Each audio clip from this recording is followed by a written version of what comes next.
그동안 내렸던 183번의 안식일 설교를 한마디로 요약하자면 인간 회복이라는 것입니다.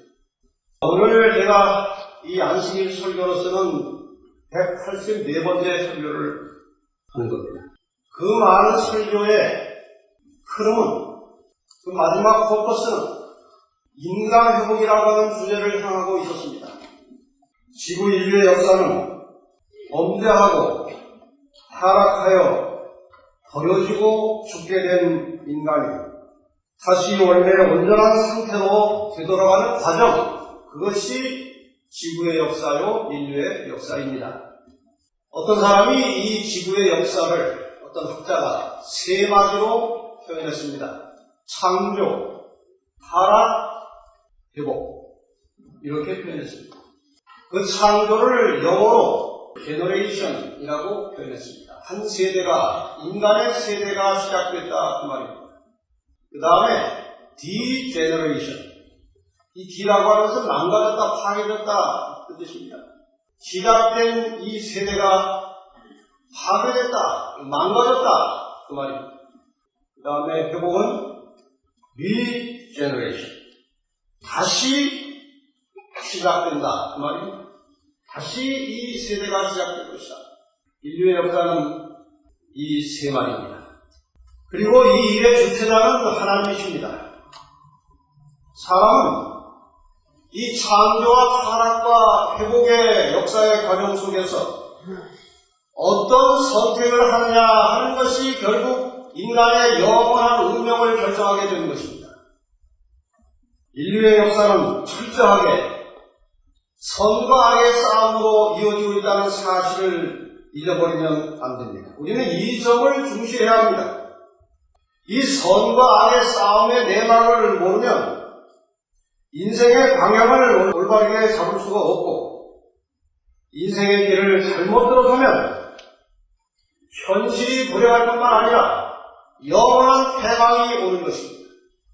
그래서 우리는 매우 지혜로운 선택을 해야 합니다.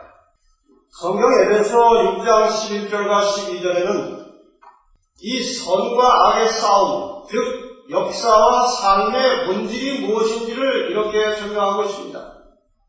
마귀의 베개를 능히 대적하기 위하여 하나님의 전신갑주를 입으라. 우리의 씨름은, 우리의 싸움은 혈과 육에 대한 것이 아니오 정사와 권세와 이 어두움의 세상 주관자들과 하늘에 있는 악의 영들에게 대함이라. 이 말은 우리가 본인이 원하든지 원하지 않든지 간에, 본인이 선택을 하든지 선택을 하지 않든지 간에 이 영적인 싸움에 관련되어 있다는 것입니다. 아무도 이 영적인 싸움의 현장을 벗어날 수 없는 것입니다. 여기 이 말씀을 잠깐 보십시오. 초대교회에 한 이상한 사건이 있었습니다. 많은 사람들이 재산을 팔아서 이 막 시작되는 이 선교 사역에 헌신하고 있었습니다. 거기에 감동을 받은 아나니아와 삽비라라고 하는 부부가 자기들도 그런 마음이 생겨서 재산을 팔았습니다. 다 드리려고. 팔고 나서 보니까 그 액수가 커서 욕심이 생겼습니다. 그래서 일부분을 떼고 나머지를 드렸습니다. 그 당시 성령이 충만한 베드로가 그 속을 뚫어보고 있었습니다. 그 내막을 다 알고 있었습니다.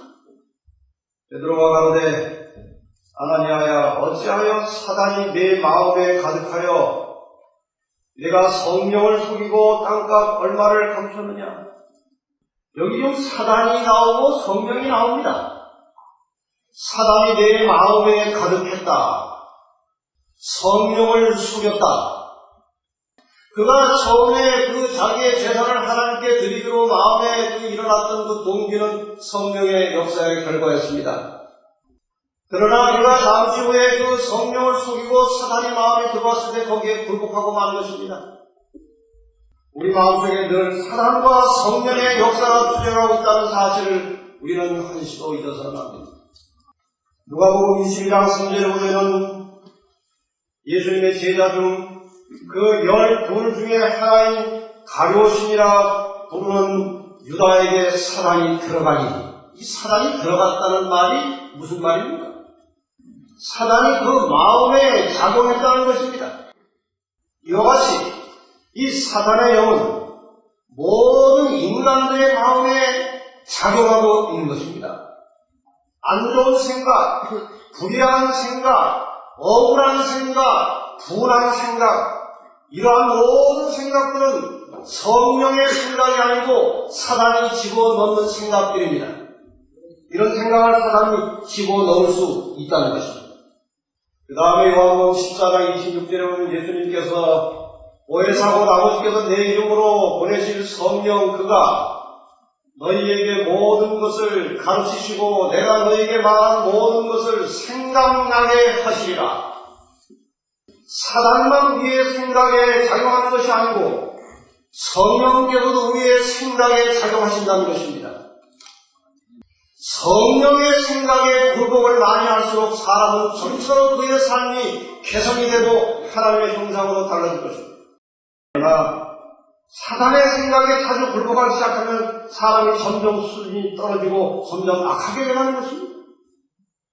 우리는 이 영향을 벗어날 수가 없다는 것입니다. 에베소 4장 30절에 보면 하나님의 성령을 근심하게 하지 말라고 되어 있습니다. 우리가 성령의 음성을 거절하고 사단의 생각에 굴복할 때 성령은 근심하십니다. 근심하여 우리를 떠나십니다. 그리고 다시 또 우리의 마음속에 말씀하러 들어오십니다. 그런데 계속 거절하다 보면 나중에 성령을 배반하게 되고 양심의 화인이 맞아서 성령께서 더 이상 머물 수 없는 장소가 되어버립니다. 그 상태가 되면 구원을 잃어버리는 것입니다. 이와 같이 끊임없이 우리의 마음속의 생각 속에 두 영이 역사하고 있음을 마음속에 깊이 늘 생각하시고 끊임없이 악령과 성령의 싸움 속에서 늘 성령의 굴복하심으로 승리하게 되시기를 바랍니다. 이 지구상에서 이 싸움이 공개적으로 시작된 시점이 창세기 3장 15절입니다. 제가 몇 번 그런 말씀을 소개했습니다. 제가 설교 중에 지난번에 했던 같은 말을 할 것입니다. 그러나 같은 설교는 하지 않습니다.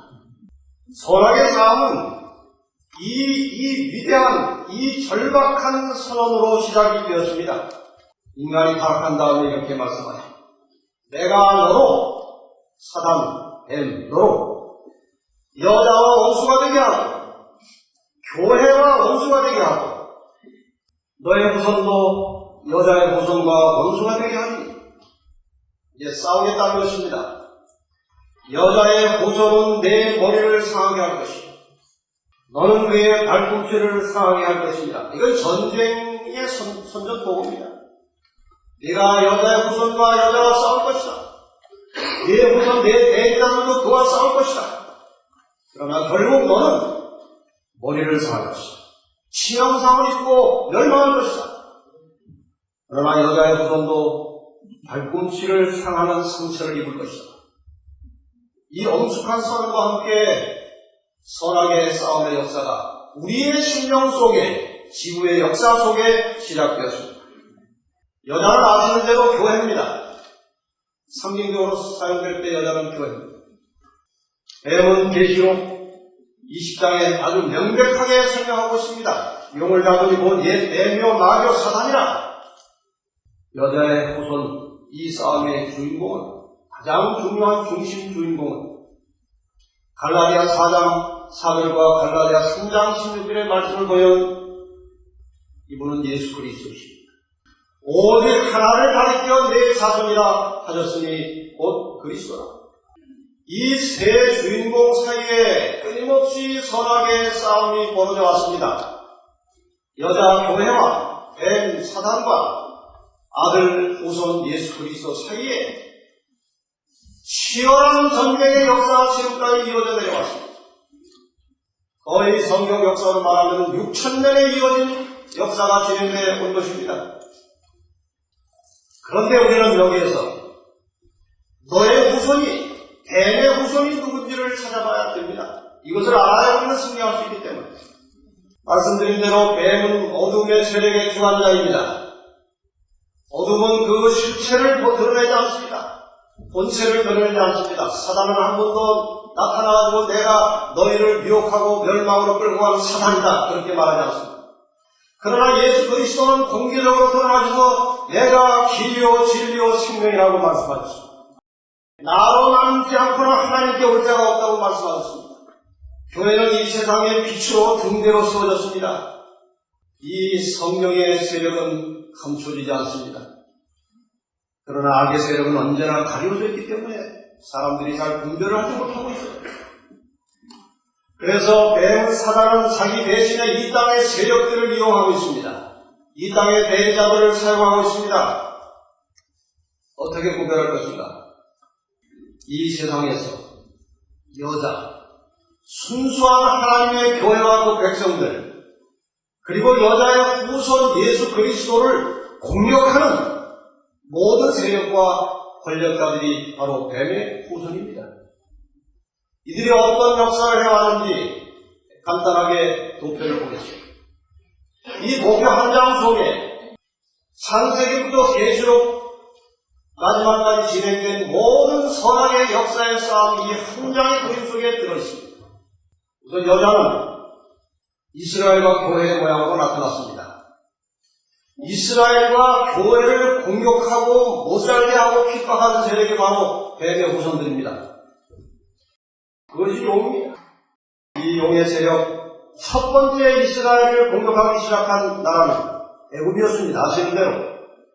그 후에 애굽, 아수르, 바벨론, 페르시아, 헬라, 로마 제국, 이러한 세속의 나라들이 출현하면서 수많은 하나님의 백성들을 삼아 죽였습니다.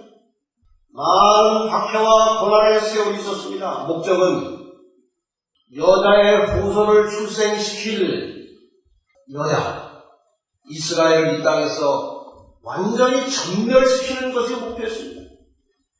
그들을 전멸시켜야 여자의 후손이 안 나올 것이고, 여자의 후손이 나오지 않아야 자기의 머리가 상하지 않고 성하게 될 것이기 때문에 그런 것입니다. 끊임없이 이스라엘은 공격을 받았습니다. 그러나 그 모든 고난과 핍박의 역사 속에서도 이스라엘은 멸절되지 않았고 마침내 유다의 자손을 통해서 예수 그리스도께서 이 땅에 오셨습니다. 예수님께서 오신 이후에 이 땅에 또 나라와 세력들은 그분이 남기신 교회를 핍박하기 시작했습니다. 예수님은 하늘로 가셨고 이제 그분의 구원의 소식을 나누는 교회를 핍박하기 시작했습니다. 로마 제국 이후에 잠깐 열국의 시대가 있었고 그 열국 사이에서 작은 불이 올라왔습니다. 나중에 점점 강해지더니 하나님의 백성들을 죽이기 시작했습니다. 그것이 피할 수 없이 역사적으로 로마 가톨릭 교회였습니다. 성경 1년에 보면 잠시 상처를 입을 것이라고 했어요. 그러나 잠시 후에 상처와 나음을 받고 다시 살아날 것이라고 했습니다. 이제 살아났습니다. 성경 역사를 보면 그가 살아나면 역사는 거의 끝났다는 것입니다. 이제 살아난 로마 교회가 공격할 최후의 목표는 남은 자손들입니다. 하나님의 참 백성들을 공격해오게 될 것입니다. 이것이 용과 여자 사이의 싸움이에요. 이런 역사가 지금까지 이어져 온 것입니다. 아이는 어떻게 됐습니까? 그 끝부분에 예수님께서 하늘에 나타나실 것입니다. 재림하실 것입니다. 그 약속을 하고 가셨어요. 내가 다시 올 것이라고 신약성경에 300번 이상 언급이 되어 있습니다. 재림하시면 구원받은 성도들이 하늘에 가서 천년을 누리게 될 것입니다. 이 땅은 모든 악인들이 죽은 가운데서 사탄, 용이 혼자 남아서 이 황폐한 지구에 앉아있게 될 것입니다. 천년이 참에 하늘의 모든 구원받은 가족들과 하늘 가족들이 이 땅으로 내려오도록 되어 있습니다. 이 지구가 원래 사람의 고향이기 때문에 그렇게 되면 이제 망하지 않는 하나님의 나라가 이 땅에 성립이 되고 악인들은 다 일시 부활했다가 멸망한 다음에 새하늘과 새 땅이 만들어지고 그 속에서 구원받은 성도들이 영원한 삶을 누리게 될 것입니다. 이것이 성경이 우리들에게 가르쳐주는 역사입니다. 이것이 구속의 이치요, 이것이 구속의 도리요, 구속의 선. 우리는 다시 한번 이 마지막 때 일어나 있는 로마 교회의 역사를 잠깐 살필 필요가 있습니다.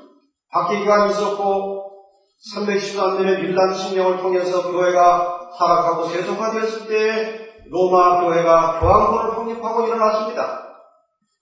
종교항 시대가 있었고 1798년에 교황권이 프랑스에 잡혀가서 죽음으로 몰락했습니다. 그러나 성경은 그가 다시 살아날 것이라고 했고 1929년 라테란 조약을 통해서 교황권은 다시 부활해서 오늘날 거의 온 세계에 막대한 영향을 미치는 힘으로 등장을 하게 되었습니다. 한 책에 보면은 바티칸 암살자라는 책에 보면은 이런 기록이 있습니다. 가톨릭의 영향력은 기독교 지역은 물론이고 이슬람 지역, 불교 지역을 포함하여 문자 그대로 전 세계에서 행사되고 있다. 이런 이유 때문에 현대판 군주 체제에 비유될 수 있는 교황청은 이미 세계 초강대국에 속해 있으며 실제로 그에 걸맞는 대접을 받고 있다. 교황은 결과적으로 전 세계를 무대로 하는 군주이며 교황의 정책은 미국이나 러시아의 정책과 동일한 비중을 갖는다. 엄청난 힘을 가지고 오늘날 온 세계를 좌우하는 힘이 되었습니다. 우리 모든 개인은 한 사람 한 사람 한 국가의 정치적 영향을 받습니다. 그러나 국가 정치가들도 별 도리 없이 세계 정치가들의 영향을 피할 수 없습니다. 쌀시장 개방하라. 못합니다. 지금 우리 못합니다. 조금 기다렸다가 쌀시장 개방하라. 결국 우리는 개방하지 않을 수 없는 다른 세계적인 정치가들의 영향을 벗어날 수 없는 상태로 우리는 개인적으로 또 영향을 받습니다. 그러나 놀랍게도 이 세계적인 정치가들이 교황의 정치적 권세에 영향을 받고 있다는 것입니다. 자연적으로 우리도 영향을 받고 있는 것입니다. 그런데 이 교황의 정치적 권세를 지배하는 또 하나의 힘이 있는데 그것이 여러분들은 잘 깊이 모르시지만 그 이름만 들어서 아시는 제수이트라고 하는 것입니다. 이 힘이 온 세상을 뒤에서 지금 조정하고 있습니다. 필라델피아의 한 잡지에 이런 만평이 실렸습니다. The Earth라고 하는 지구는 The Catholic Church라고 하는 교회가 물고 있습니다. 이 Catholic Church라고 하는 고기를 뒤에서 제수이트라고 하는 고기가 물고 있는 겁니다. 이렇게 물고 물리는 이 사슬의 형태가 오늘 이 세계를 지배하고 우리는 그 영향권 아래에서 살고 있는 것입니다. 이 제수이트를 지배하는 힘은 사단입니다.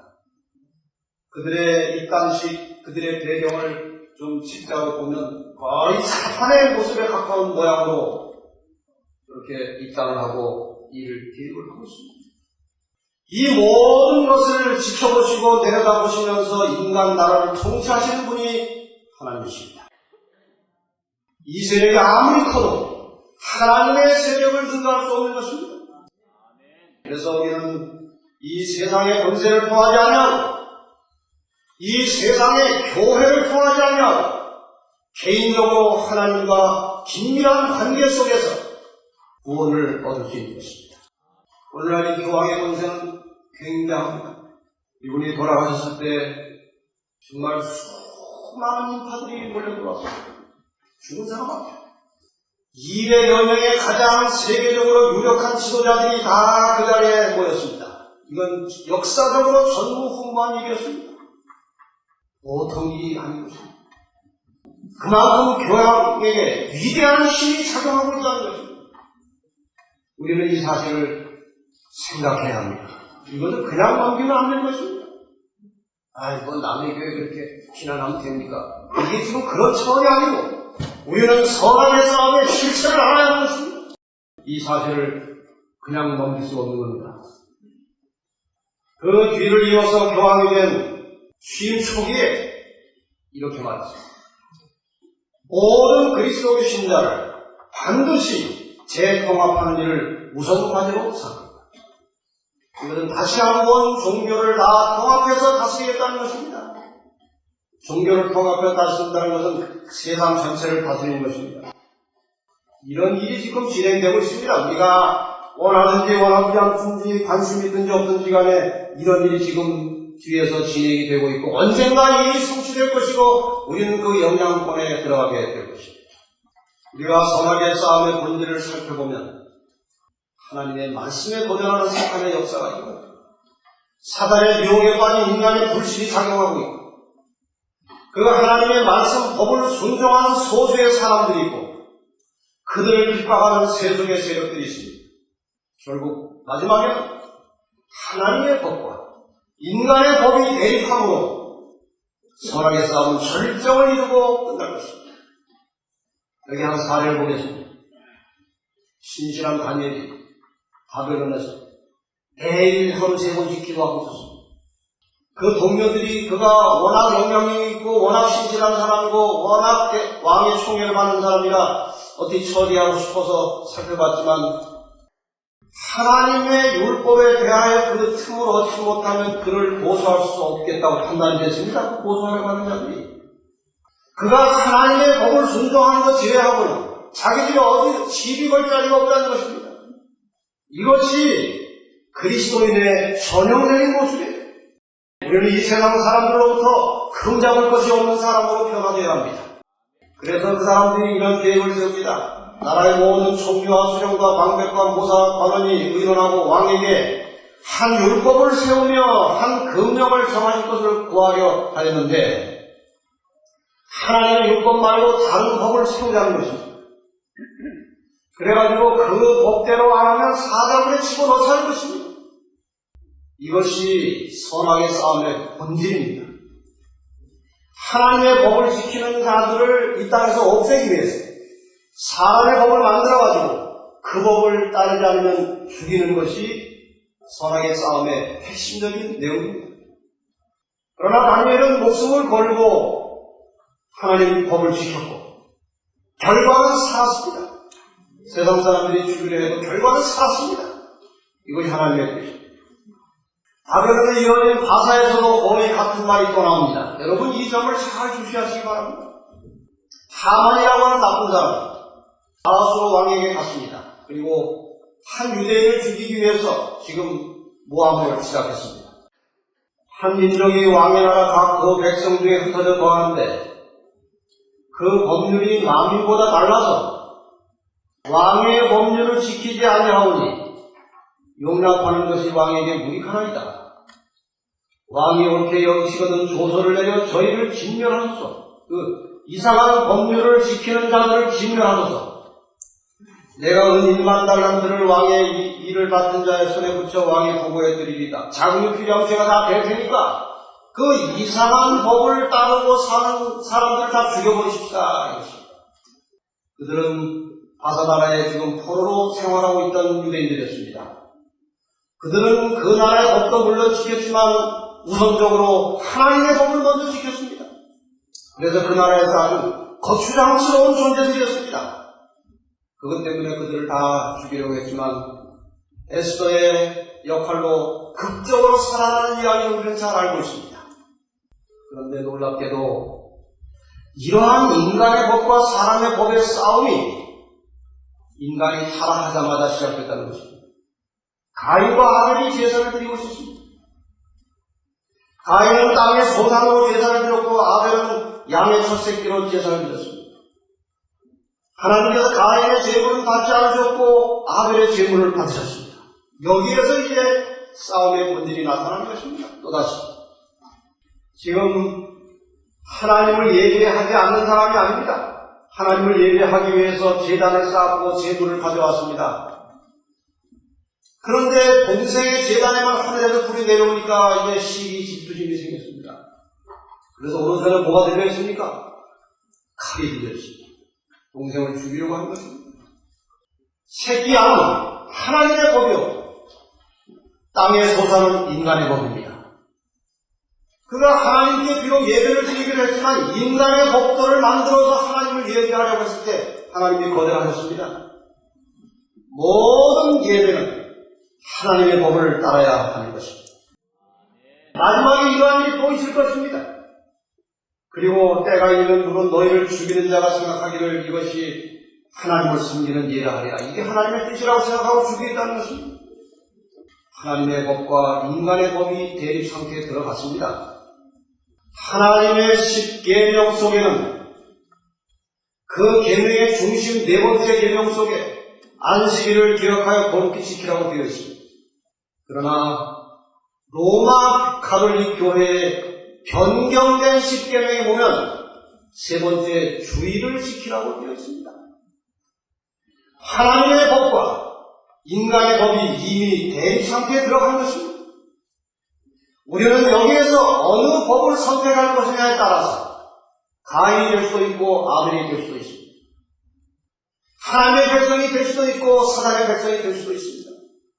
그렇다고 제가 지금 주위에 다니는 사람은 사단의 백성이라고 절대로 결론내지 않습니다. 조만간 이 예배에 의해서 완전히 인간의 운명이 갈라질 때가 조만간 온다는 것입니다. 제가 그전에 설명드렸듯이 한번 보여드렸듯이 이 다빈치 코드라고 하는 유명한 그 소설 속에 그 내용은 다 고고한 내용이지만 그 역사적 관찰과 배경과 그것들은 상당히 예리하게 관찰을 한 내용이 있습니다. 제가 보니까 이런 내용이 있었어요. 역사가들은 콘스탄티누스가 태양을 숭배하는 이교도에서 기독교로 개종한 것을 보고 그의 영리함에 아직도 감탄하고 있지. 이교도의 상징과 날짜, 여러 종교 의식들을 살아나는 기독교 전통에 섞어버린 거야. 양쪽 모두에게 받아들여질 수 있는 잡종 종교를 만들어낸 거지. 심지어 기독교의 주일이라는 것도 이교도에서 훔쳐한 것이라면 원래 기독교는 안식일인 토요일을 기념했어요. 하지만 콘스탄티누스 대제가 그날을 이교도의 태양 숭배일과 일치시키기 위해 옮겨버린 겁니다. 지금까지 많은 사람들이 이교도의 태양 숭배일, 즉 썬데이에 참석하는 줄은 꿈에도 모르고 일요일 아침마다 예배를 드리러 교회로 가고 있죠. 이것이 안식일을 지키는 사람이 쓴 기록이 아닙니다. 소설가가 쓴 글입니다. 아주 예리한 통찰력으로 이 역사를 이렇게 설명하고 있습니다. 이건 아주 대단히 정확한 통찰입니다. 이제 결국 교황은 마지막 때에 일요일을 안식일처럼 지키도록 하기 위해서 여러 가지 전략을 만들고 있습니다. 1998년 5월달에 내린 교서 중에 내용은 On Keeping the Lord's Day Holy, 주의 날을 성수하는 일에 대하여 그 87개 항목 중에 67번에 사람이 하나님과 화목하고 자신과 다른 사람들과도 화목하게 되는 날인 일요일은 사람들로 하여금 자연계의 경이로움을 새로운 눈빛으로 바라보게 하는 순간이 될 것이며 이게 안식일에 해당하는 말이 아닙니까? 사람과 모여 화목하게 되고 자연계의 경이로움을 바라볼 수 있는 날은 창조의 기념일인 안식일입니다. 그런데 이것을 일요일에 적용하고 있는 겁니다. 그러므로 우리 시대의 특수한 상황이 자연의 그리스도인들을 일요일 성수의 의무라는 측면에서 법률의 보호를 받기 위해 투쟁할 것이다. 바로 이 대목이 중요한 것입니다. 일요일을 강제 휴일로 정하고 이제 그것을 관철하기 위해서 투쟁하겠다는 것이고 그 일은 이미 상당히 진행되고 있습니다. 이보다 더 구체적이고 실제적인 내용이 Future for America라고 하는 잡지 속에 99년 7월에 이렇게 기록이 되고 있습니다. 9개 항목 중에서 6번째. 영원하신 하나님께서 부활하신 날인 성일 일요일 외에 다른 어떤 날을 준수하는 자들에 대해 관용할 수 없다. 이 날을 위해 우리는 로마 가톨릭 교회가 주장하고 있는 거룩한 말씀이 요구하는 바를 성취하지 않을 수 없다. 이것이 사람의 운명을 결정하게 될 것이다.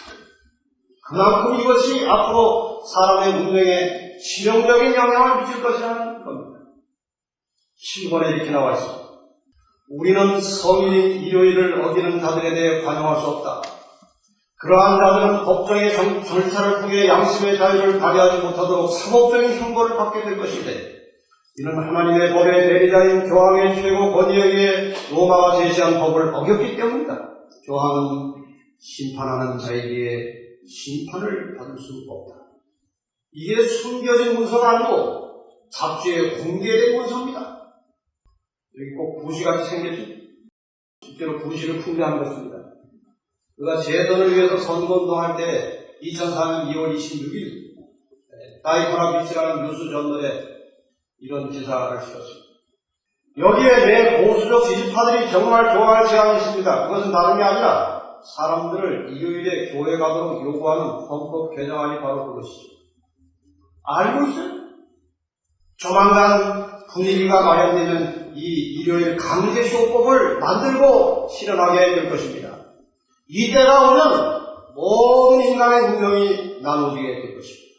목숨을 걸고 끝까지 하나님의 법을 따르느냐, 아니면 잠시 살기 위해서 인간의 법을 따르느냐, 이 선택이 결국 우리 개인의 영원한 운명을 결정하게 될 것입니다. 결국 이 선악간의 싸움의 고도는 아담과 뱀 사이에 그런 싸움이 있었고, 아벨과 가인 사이의 싸움, 홍수와 바벨탑의 싸움, 그 이후에 아브라함을 불러내시고 이스라엘을 향한 공격이 애국으로부터 로마 제국까지 이어졌습니다. 그리고 하나님의 참교회 백성들이 이제 십자가 이후에 나타나는데 그 뒤에 로마 교회가 그들을 비방했고, 그 다음에 마지막에 남은 자손들이 일어날 것이고, 이들이 다시 이제 로마 교회와 미국의 연합된 세계로 공격을 받는 것이 선악간의 싸움의 구도와 전체가 이것입니다. 우리의 모든 운명은 이 역사의 흐름 속에 무엇을 선택하느냐가 결정하는 것입니다. 결국 다시 정리하면 역사는 돌아서 가는 것입니다. 창조 이후에 인간이 타락해서 영원히 살 수 있었던 특권을 잃어버리고 타락해서 헛바퀴를 돌게 되었습니다. 홍수가 있었고 바벨탑이 있었고 아브라함이 부름을 받았고 이스라엘 민족이 만들어졌고 그들을 통해서 예수께서 오셨습니다. 그리고 다시 이제 신약시대에 들어와서 박해가 있었고 교회가 세속화되었고 종교 암흑 시대가 있었고 종교 개혁이 일어났고 미국으로 개신교가 이주해 가서 큰 세력을 이루었지만 다시 타락하게 되었고 남은 자손이 일어나고 다시 교황권이 부활하여 마지막 싸움을 싸운 다음에 다시 영원이라는 시간 속으로 올라가는 것이 인간의 회복의 역사입니다. 우리는 이 역사의 굴레 속에서 지금 헛바퀴를 도는 시간, 거의 마지막 끝부분에 살고 있는데, 그 남은 자손들의 특징은 하나님의 계명을 지키고 예수의 증거를 가진 자들이라고 말씀하셨습니다. 예수의 증거라고 하는 대연의 영입니다. 예수의 증거를 성경 문맥을 가지고 세밀하게 살펴보면 예수의 증거는 바로 요한계시록, 다니엘 그리고 예레미야를 말하는 것입니다. 이 마지막 시대에 예언의 빛을 갖지 않으면 악의 세력을 살펴낼 수가 없습니다. 그래서 남은 자손들은 예언에 대하여 깊은 관심을 가져야 하는 것이고 시대를 분별해야 하는 것이고 이 시대에 마땅한 삶을 통해서 재림을 준비하는 것입니다. 결국 여자의 후손과 여자의 남은 자손은 맥을 같이 하고 있는 것입니다. 여자의 후손은 헐시드라고 했어요. 그 여자의 씨앗이에요. 남은 자손은 the remnant of her seed, 그 여자의 후손의 남은 자손들입니다. 그냥 여자의 남은 자손은 아니고 그대로 번역을 하면 그 여자의 후손 예수 그리스도의 남은 자손들이 남아있는 것입니다. 구약의 끝은 여자의 후손이었고 신약의 끝은 여자의 남은 자손입니다. 이들의 공통점이 있는데 이것이 바로 요한복음 15장 10절 내가 아버지의 계명을 지켜 그의 사랑 안에 거하는 것 같이 너희도 내 계명을 지키면 내 사랑 안에 거하리라. 여러분 이 말씀을 주의 깊이 보시기를 바랍니다. 여러분 이 성경절을 잘 보시고 삶을 다시 한번 정리하시길 바랍니다. 바리새인들이 제자들이 안식일에 미리상을 잘라먹는 것을 보고 예수님께 시비했습니다. 보시오, 당신의 제자들이 안식일에 하지 못할 일을 합니다. 네 번째 계명을 어긴다고 시비 걸었습니다.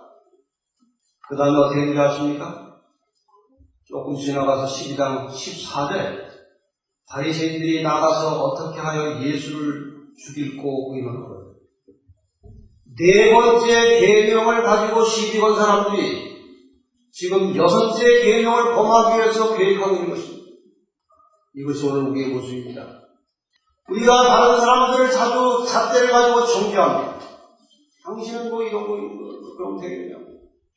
그렇게 정죄함과 동시에 그를 미워함으로 살인죄를 짓고 있는 것입니다.